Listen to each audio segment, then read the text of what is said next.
about Barangay LA today on Kababayan Today. For those that are just joining us, Rob and Greg, they've both been, Rob is the current president of Barangay LA, and Greg is one of the past presidents of Barangay LA, because Barangay LA has been here for 23 years or more than 23 years. For those who are just joining us now, what is Barangay LA again? So Barangay LA is your supportive, safe community space for your Filipino LGBTQ members here in Los Angeles area. And they do a lot of projects, a lot of programs, a lot of events, and one of those events is happening this coming Sunday in Los Angeles called the Kapwa Awards, the second year in a row. What are the categories of the winners? I mean, the honorees. So we just talked to Gail, who's accepting our Peter Corpus Tribute Award. We also have an award for Lifetime Achievement Award. We have an Outstanding Youth Leader Award, an Organizational Award also. And we also have a membership service award that we're also giving to one of our members who've been there for a while, Denny Twazan, and he's also part of the dynamic duo who was in charge of the Malaya project. Yes, Denny is joining us. Congratulations. Thank you, thank you. So you're a member. First, you know, as a member, and this is good because we have actually a member that's joining us. As a member, how has Barangay LA helped you? You know, the organization itself have been supportive. Besides the project that we have, they brought some issues to light and represented, I say, a very quiet community very well to everyone else. Right, so, right. And your involvement extends from just being a member, attending events. You also have a project with them. Yes, that you initiated. Yes, it's called the Malaya Project. Greg and I started the project mainly because it was a lack of visibility for the Filipino community, LGBT Filipino community.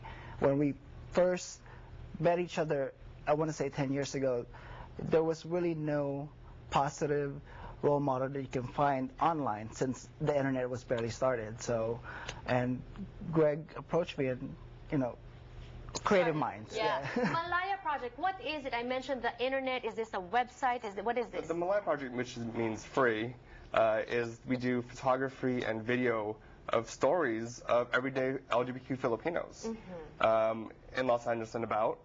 And so Denny's a photographer, I'm the filmmaker. So we meet these courageous participants that share their stories, and we ask them one question: is what is your message that you want to share with everyone? And they pick a message, and then Denny and I work together to build a whole photo shoot and video series. And we even ask them to write their own stories on the photos. So, and it's ongoing? Yes, it's an ongoing project. Right. Have you seen some of the... Yes.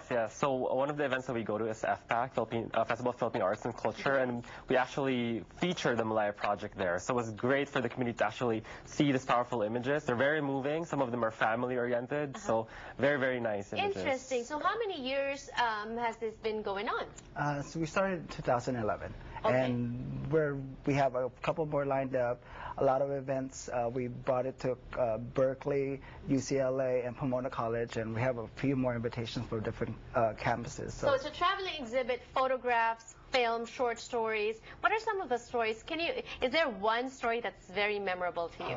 There's so many. And think about yours, because I'm going to ask you next. You know, one of those stories, I mean, they're all great. So I have no favorites. No, but one story that feels me is one of our participants is Nico, who's a singer, and he's only 22, and he shares this beautiful story with photos and voice about how he's overcome the fear of being HIV positive, of contracting HIV positive, being HIV positive when he was 21.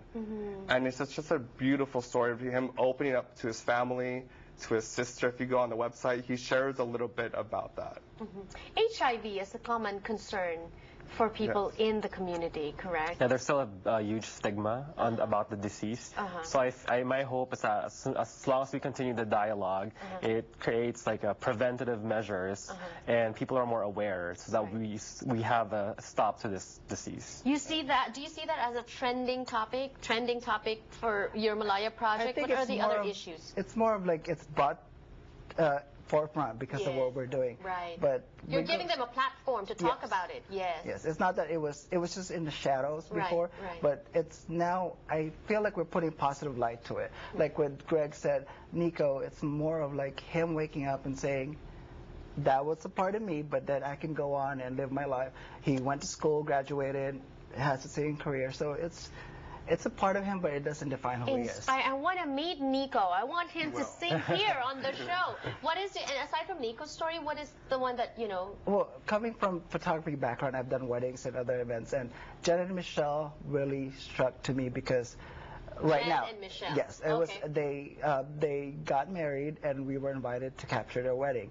and to have, I think one of the group photos that you had, it was a group photo of people that just supported them, and you can tell that they saw beyond that. It was two women getting married. It was two people who loved each other getting married, support from family and friends. And there's the picture right there. Beautiful and inspiring stories. We'll probably get to talk a little bit more about this when we return on the show. Don't go away.